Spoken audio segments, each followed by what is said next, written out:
So how are we going to tackle that? Well, we're going to have a series of lectures that follow the same order that the ARE 5.0 objectives do.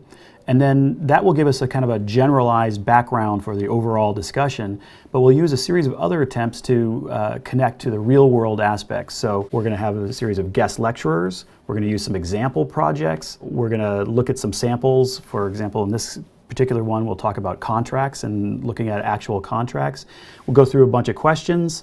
We'll also be going into the studio and talking with real-world architects and practitioners about how they solve some of these issues, how they manage projects and think about the risk mitigation and contract negotiations as they go along. The other thing that we're going to do is we're going to look at sort of scenario considerations, and the reason that we're doing that is that we want to make sure that you understand that in the ARE 5.0, the sort of expectation is moving away from direct, simple questions and moving more towards the idea of there's a series of pieces of information and you have to kind of put together a scenario and make a logical set of assumptions from that. And so we want to make sure that we're making the leap from just the general lecture information into that real world type information.